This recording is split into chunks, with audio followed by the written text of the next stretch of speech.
Bir nəfər şagirdimiz bu qozu vərəqin arasında əs. Buyur Babək, əs. Gəl. Belə. Gəl, vərəqi qatda. İndi əs. Yaxşı əs. Ana, o bıçağı verin bana. Yox, bəs. Baxın uşaqlar. Vərəqdən əmiş ayrı. Yağ. Bu nəyə göstərir? Qozun tərkibində yağ olduğunu. İndi bu yağdan da azıcıq tökün həmin yağ vərəqin bir tərəfinə.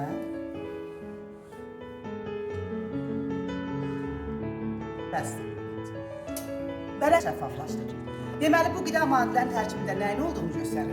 Yağ. İkinci təcrübəmiz nə edirik? Çörək, kartof və qəndin üzərinə. İndi isə yod damızdıraq.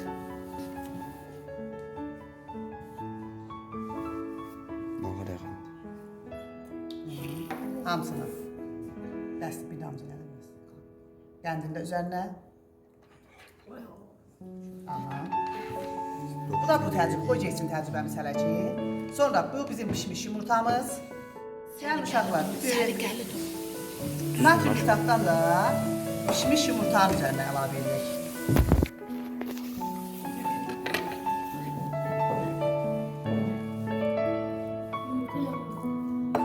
O cürə nə olacaq? Bir dənə də çiğ yumurtamız. Yalan çaya qarabə gətirildi, düzdürmü? Gəldi yumurtamızın ağını ayıraq.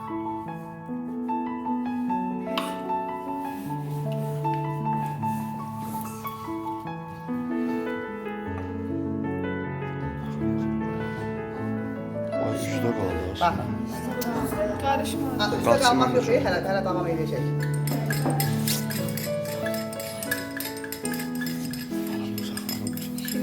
Baxın uşaqlar, spirtin təsirindən yumurtanın ağını hala düşür. Tamamilə zülal denaturasiyaya uğramakdır. Bu məsələdir. 9-cu sinif dərsdə biz buna deyirik zülallar parçalanır, pis vəziyyətə düşür. Bu yumurtanı pişirməyə ehtiyac var? Xeyr, pişdi yumurta demək olar ki. Zülal tamamilə parçalanmış hala düşür. Bəli. Baxın uşaqlar, dəyişkənlik hiss edirsiniz rəngdə, biraz saralma. Yumurtanın ağında az da olsa saralma hiss edirsiniz. Bu nə deməkdir? Bu deməkdir ki, nitrat turşusu və indi bu da natrium nitratdır da uşaqlar. Natrium nitratın təsirindən həmin yumurtanın ağının tərkibində olan pişmiş zülala belə natrium nitrat təsir edir. Yəni biz bunu xırdalasaq, uzun müddət bu məhlulda saxlasaq, onun da orada həll olmuş formasını və yavaş-yavaş həll olmasını göstərə bilərik. Zülalların necə parçalanması. İndi bu tamamilə pişməmiş idi deyə, bu daha tez parçalanmaya məruz qaldı. Gəlin indi baxaq görək, nişastamız nə vəziyyətə düşdü? Baxın, yod tökəndən sonra nə hala düşdü? Göyərmə gördünüz? Bəli, göyərdi. Çox maraqlıdır, qənddə göyərmə olmur. Qəndin tərkibində nişasta yoxdur uşaqlar. Deməli, ximikatdır hamısı. Bu nəyi göstərir? Siz kimya dərsindən bilirsiniz ki, yod nişastanın təyin edicisidir. Deməli, bu onu göstərir ki, kartofun, çörəyin və ya da qəndin tərkibində nə var? Yod var. Sonra şəkəri bir suda həll edib, onun da üzərində əgər yod töksək, yenə cüyərmə baş verəcək. Bu yumurtanın ağı əgər spirtin təsirindən parçalanırsa, bu nəyə göstərir? Yumurtanın ağı nədir? Zülaldır. Yağı isə gördünüz. Deməli, qida maddələrin tərkibində nələr var? Yağlar, zülallar və karbonhidratlar. Pişmiş yumurtamız.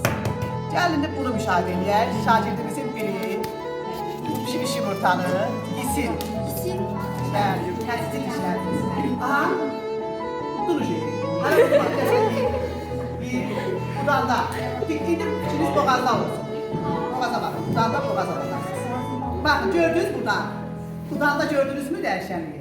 Deməli, qəbul edilmiş qida ağız boşluğunda xıralandıqdan sonra hara gelir? Qida borusundan sonra hara gəlir? Mədə. Mədədən sonra hara gəlir? Bağırsaqlara. Eyni zamanda siz bilirsiniz ki, qaraciyər bədənimizdə olan ən iri vəzidir. Qaraciyərin altında nə yerləşir? Baxın. Neçə cür olur? 2 cür. Kisəl ölü və